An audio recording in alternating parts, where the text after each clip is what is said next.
what is true friendship, I think is a good question to ask. I mean, this is not something that we necessarily address in the talk directly, but it's something that we all have an understanding of as Catholics is like, true friendship is like oriented towards the good. People of Christian City, people everywhere around the world, this is David Christopher Pacheco. Hi, my name is Kimmy. My name is Arthur Ortiz, been in Denver since 1973. Okay, so let's just talk in circles for a little bit. Just shoot the breeze a little bit. Now they see beyond what I look like. They see what my actions are and say, hey, that is a good person. A lot of people say home is where the heart is, but my heart's in many places. It's just I don't know where home is. Welcome back to Homeless But Human. Here with you today is Blake. And here with you today is Shayla once again. And our special guests are some staff at Christ in the City, Sam and Sophia, who are in charge of our homeless ministry, respectively, in Denver and Philadelphia. Welcome, you two. Thank you. Yeah, thanks for having us. I'm so excited for this podcast. These are just all my friends in one room. Oh, it's the best. Talking about homeless ministry, talking Yes. about the missionaries, missionary life. So, Sam and Sophia, kind of like give us a rundown of what you guys do as, the homeless ministry coordinators or directors in your prevalent cities. Yeah, I think for one, we oversee all of the street ministry. So we're in coordination with the formation team to come up with the street teams, establish their missionary routes in the respective cities, make sure those routes are as safe as they can be, and that we're actually going to find our homeless friends on the street. We keep in touch with a lot of local resources who help the homeless as well, and it's just good connections to have, in a pinch when we're like, oh, this person needs this. Well, we have a connection and at that resource or this one.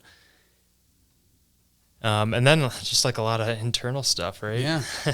Trainings is a big one, I think, that we spend a lot of time doing, is training the missionaries to go out on the streets in a way that's safe, in a way that actually builds friendship. Yeah. Lunch in the park is another huge part of making sure that our friends are welcomed into the park and able to just rest for an hour on Wednesday or a second Saturday, and overseeing our night ministries. So, Totally. So the other aspect of the missionaries apostolate is either serving at the nursing home or going down to the jail and meeting with the guys there. So a lot of different ways that the missionaries are able to live into that apostolate that they have. So what they're saying is there are in-house experts on homeless Correct. ministry via Christ in the City. Expert.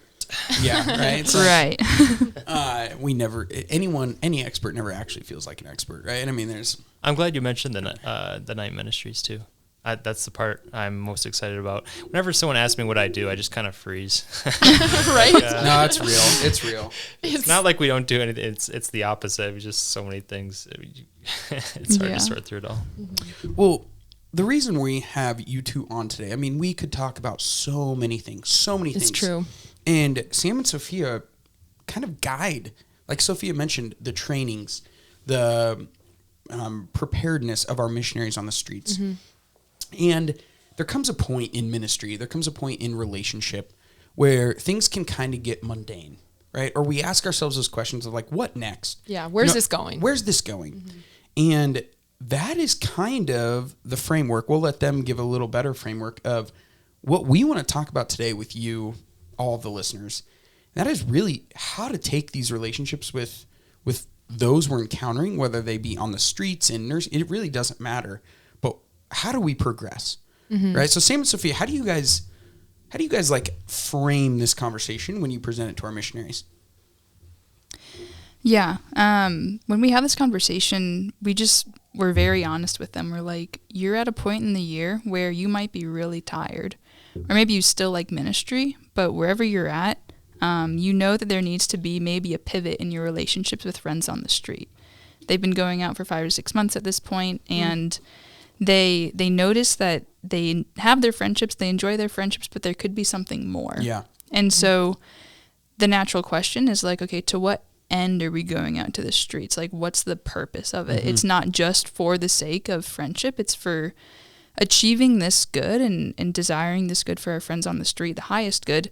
And so that looks like either going deeper with friends, understanding our friends more at a more intimate level, and then also calling them higher. So considering the ways that they might be able to do better for themselves, do better for other people around them, for their own good, for the good of others, for the good of society.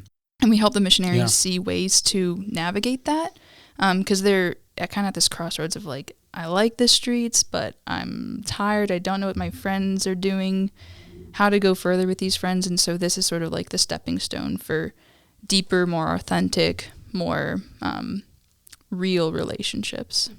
I think that's really interesting because from the outside looking in, when we tell people we start with friendship or start with relationship, I think there's like this idea or picture that people can get of like, okay, like for why, or oh, that's nice. Like you go out and you have some fun. You're nice to people. Yeah, you're nice to people. You're going out to hang out on the streets or, whatever people think about it. But this is a real call to something, more than just that. But it has to kind of start there, right? Because that's the model for Christ in Cities, to start with friendship.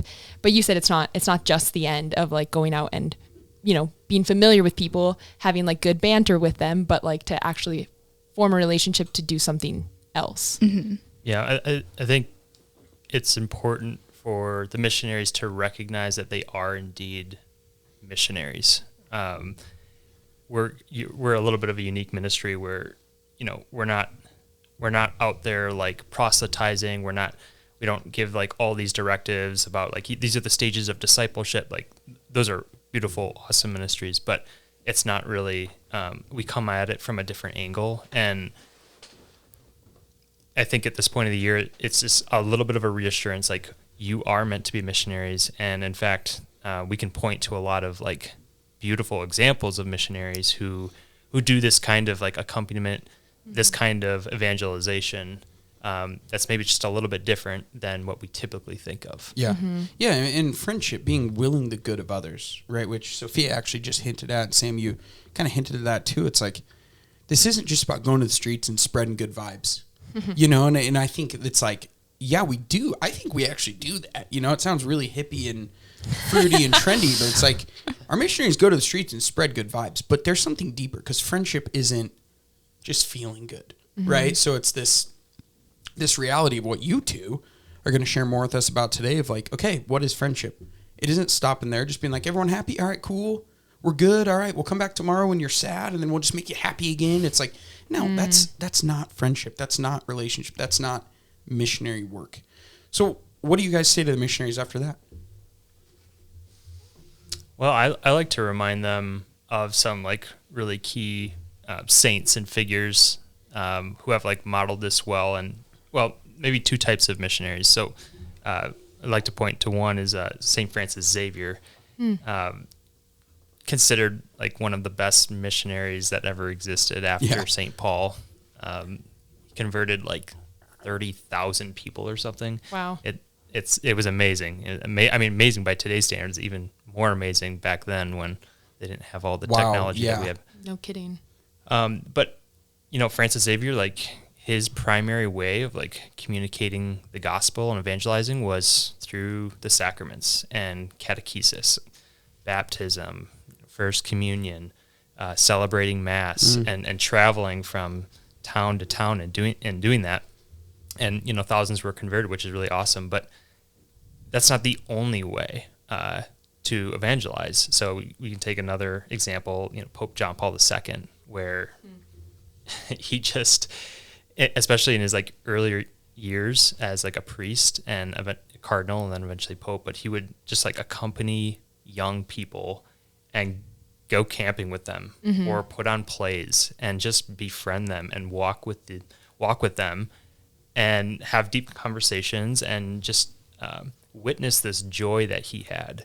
And these young adults just couldn't help but kind of ask, like, who is this guy? Like, what's this joy in him? And then eventually he would start sharing with them, start working out his, initial thoughts on theology of the body and sharing it with these few that he invested in over the long term. So that's a little bit more like into what the missionaries are doing. they're building this like core of friendship with people, and then witnessing from that place, that secure friendship, this joy that they have and why that is. And some really beautiful things come from it. I've heard it termed holy curiosity. You know, it's like from JP2? No, not necessarily him. I have no idea who coined this. Could have been some random priest on a Sunday, but I like it. It's that holy curiosity, right? And just you look to the saints, and there's such great examples, and we pray that, you know, we may be saints someday and can model that too. Totally. Also, like, what is true friendship? I think is a good question to ask. I mean, this is not something that we necessarily address in the talk directly, but it's something that we all have an understanding of as Catholics, is like, you know, true friendship is like oriented towards the good, right? It's not just like spreading good vibes, as you mentioned. Yeah. And that's what John Paul II, Francis Xavier. Yeah, I love that. So what do you guys share with our missionaries, right? Like how do we go about this? How do they assess like a relationship or a friendship and like say, this is where I'm going to go? Yeah, we kind of lay out for them these different descriptions or maybe qualifiers or categories of what it might look like or sound like to go deeper with friends versus what it might look like or sound like to go higher with friends. And so we kind of go through these examples. You know, it might be like, we want somebody to have a deeper knowledge of themselves. Like we're aware of these things about this friend, but maybe they're not super aware, like they might have these tendencies. And so we're going to help them come to fuller knowledge about themselves in this particular way. That would be like going deeper with a friend. Yeah. Maybe going higher with a friend is like asking them, calling them to look outside of themselves, like having a knowledge that other people are affected by the world as well, and it's not just about them. Things like having them be able to express themselves in a way that's like free, in a way that they feel secure. And that's a great step for friends to have, to be able to feel like somebody's actually listening to them, like they can actually show who they are. That's going deeper with friends. But going higher with friends would be like the call to conversion. Like they need to express themselves in such a way that shows more of like how we as Christians are called to express ourselves as part of the body of Christ. So we go through these different ways of going one direction higher, deeper with friends, and then we ask them, like we ask the missionaries, what do you think of all this? Yeah. Like, what do you make of it? And they pretty naturally and pretty quickly come to the conclusion that both are important. But one is kind of like the ultimate goal. One is necessary to achieve the ultimate goal. So you have to go deeper with friends before you're able to go higher. You have to build trust with people before you can call them higher and call them out of maybe like their sins or their tendencies or things like that. Yeah, I like to think of the image of a tree. You gotta go down. You gotta go deep with somebody and build those roots, build that trunk up of friendship and knowledge of the other, and basically telling the other, I'm in your corner.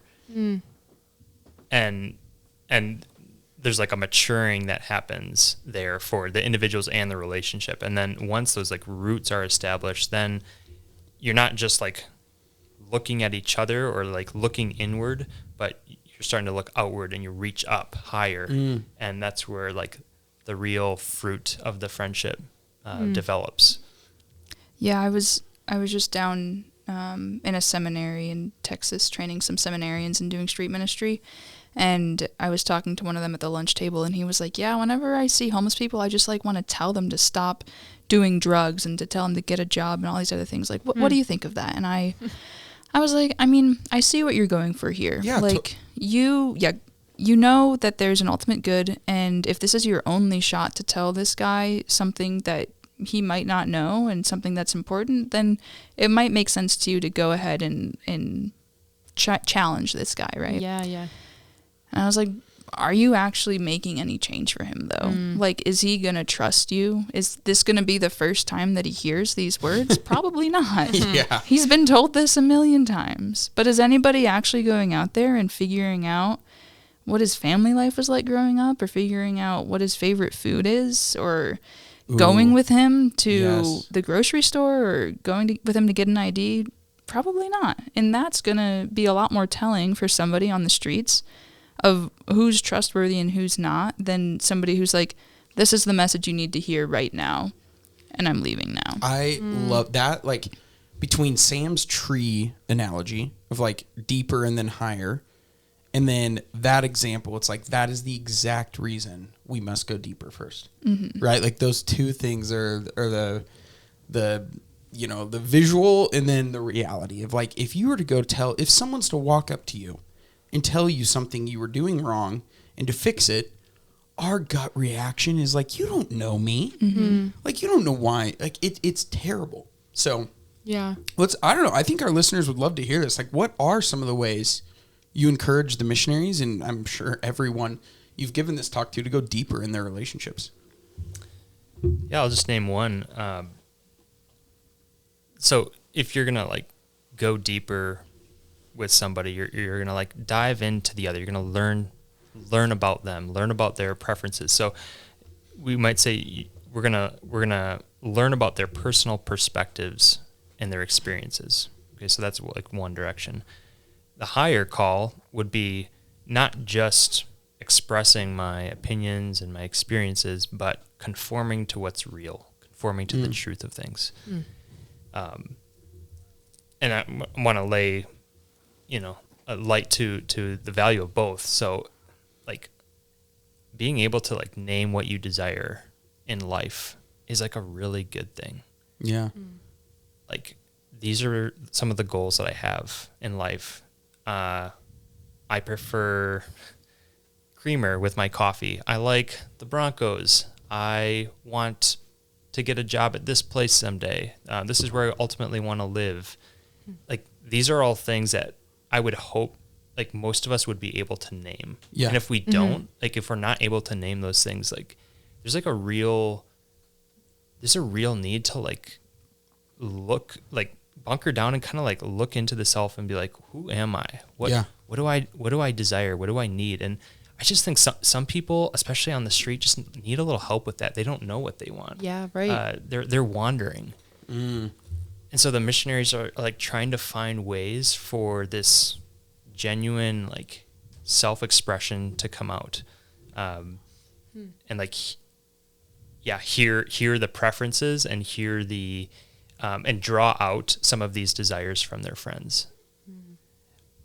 Yeah, right now I'm just thinking of one of my friends. It's not directly associated with this, but one of my friends on the street, she was living super deeply in a way of like, she knew she was safe with us and she knew she was free to share herself with us. And that meant like in her speech and what she would talk about, she was like, I can talk about anything with these guys. It's like, well, no, you can't. Like, we don't really want to hear all this stuff that you're suddenly bringing up. And there was this going deeper with her. And then I was like, okay, now we really need to make this change of like, we need to call you higher because we're not talking about certain topics with you. And we could make that correction because we had built the trust. We had built the relationship. Yeah, that correction without the trust is just annoying. Yeah. Right. I just think it's like, I've heard of so many missionaries proposing to their friends on the street for the first time, like, what do you hope for? Like, what are your dreams?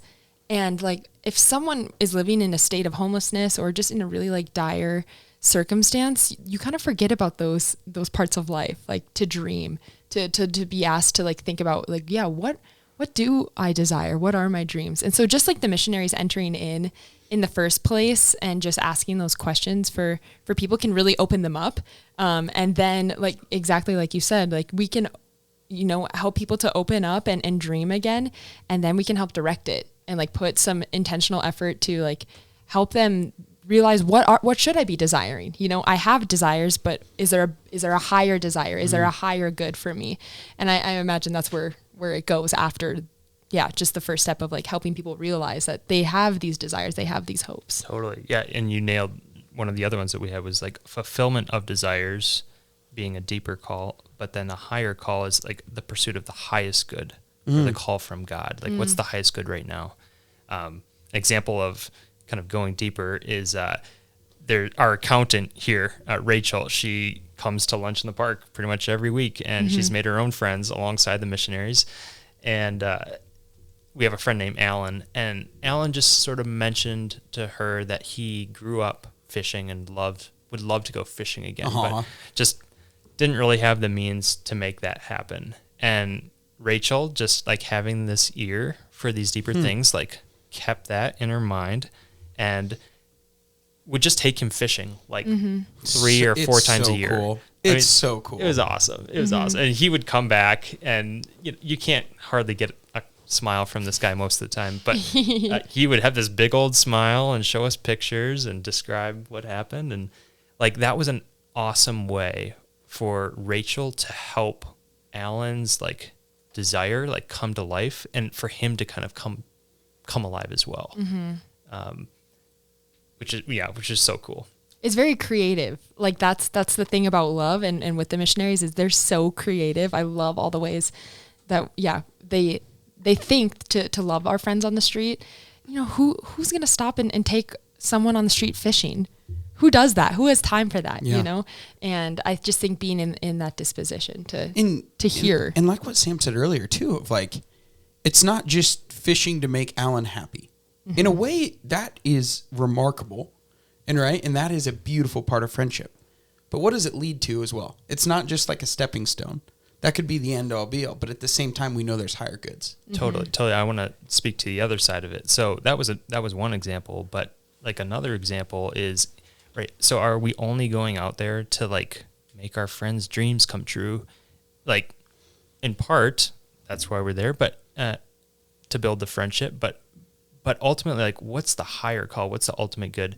And so we've had friends where it's like, you know, oh, long night, you know, I'm just going to be sleeping most of the day, so, you know, don't bother coming tomorrow. And it's like, hey, dude, don't you have an appointment with your social worker tomorrow? Oh yeah, like, you know, forget it. I've missed him before.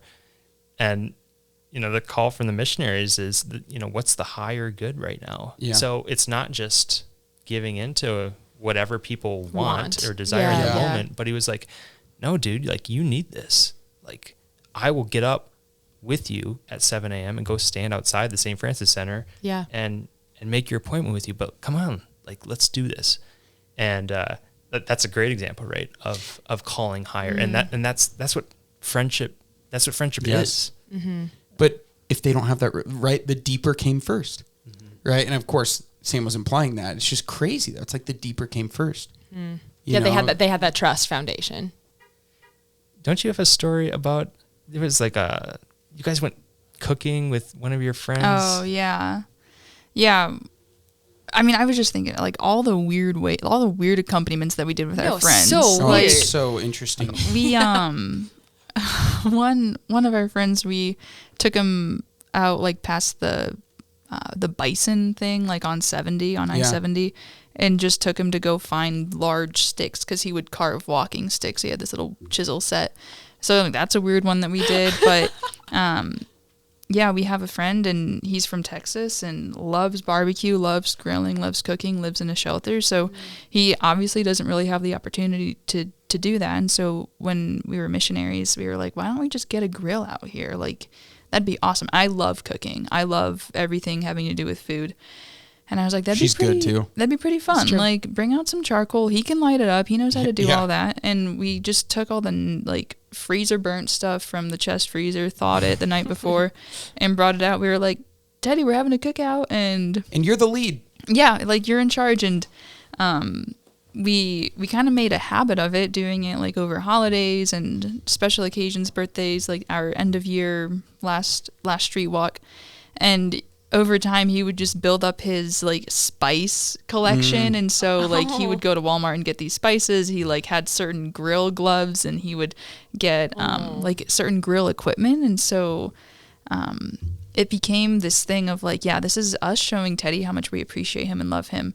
And he turned it into a gift for others. He appreciated the deeper the like deeper relationship that we had with him, and he took it to the next step and made it higher. And he wasn't protective at all over the food. Like, you're grilling outside of a men's shelter. Of course, there's going to be 50 to 100 men coming out asking you for steak or sausage or whatever. And he was more than happy to share. He was like making sure that everybody gets a little bit.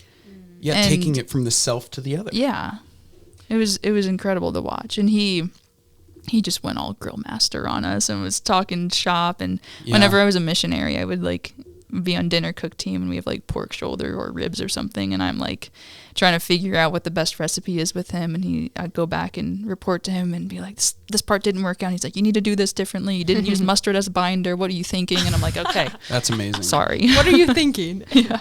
I know the missionaries are very grateful to have you both. Yes, we all are very grateful to have you both. So, and I know our listeners are also grateful for this conversation. So thank you all to whoever tuned in today. We hope that you were encouraged by this conversation to go deeper, to go higher, and to make a new friend on the street, and not just leave it at service level, but to call them higher.